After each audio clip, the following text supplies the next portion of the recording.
Sacensības Ventspilī tika gaidīts ar lielu interesi.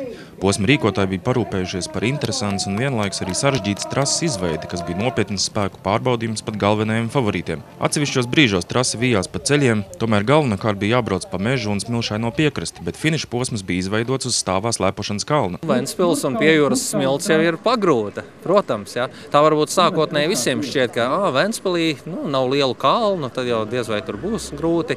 Bet nē, ir grūti, tās taciņas ir tehniskas, ātrums nav liels, atpūsties var tikai kaut kur izbraucot uz dažiem ceļiem, tā kā kopumā droši vien sportistiem ir pagrūti. 54 km garajā maratona distancē uz startu izgāja lielākā daļa Latvijas vadošo kalnu riteņbraucēju. Jau no brauciena pirmajiem kilometriem vadībā izvirzījās ZZK komandas braucēji Mārtiņš Blūms un Arnis Petersons, kuri pēc 2 stundām un 6 minūtēm kopā arī finišēja. Vairāk nekā par 2 minūtēm atpalika 3. vietas ieguvējs bijušais biatlonists Raivis Zīmelis.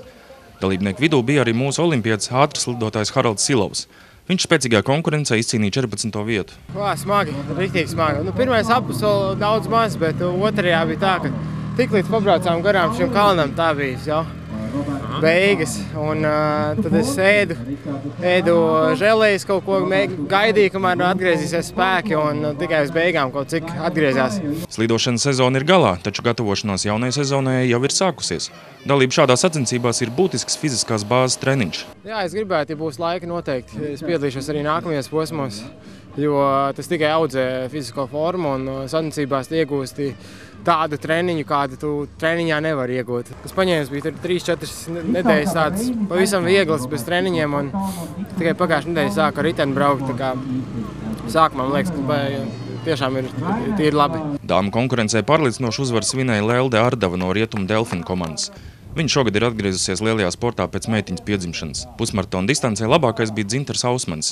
Sacensību seriāla rīkotāji šosezon ir padomājuši par interesantākām trasēm un cer, ka dalībnieku skaits nākamajos posmos būs vēl kuplāks. Idejiski, protams, sacensības ir veidot atšķirīgas no citām sacensībām. Velobraucēji Latvijā ir labā nozīmē izlutināti cilvēki, jo sacensības ir ļoti, ļoti daudz un dažādas. Un arī mēs ejam kaut kādu to savu ceļu un mēģinām veidot distances tehniski interesantas, sarežģītākas varbūt, kā pārsvarā distance. Līdz ar to tās prasa no dalībniekiem tās iemaņas drusciņi lielākas, bet savukārt ir arī drošāk. Tā braukšanas ātrums ir lēnāks mūsu distancēs.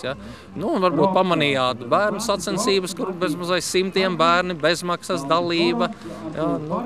Tās ir tās lietas, ar ko cenšamies. Un daudz visādi sīkumiņi, kur sezonas noslēgumā mēs noskaidrosim skaistākos mūsu seriāla dalībniekus, gada ģimeni un tā tālāk un tā tālāk. Kopumā šosezon notiks 7 posmi, no tiem nākamais 24. maijā Tukuma pusē.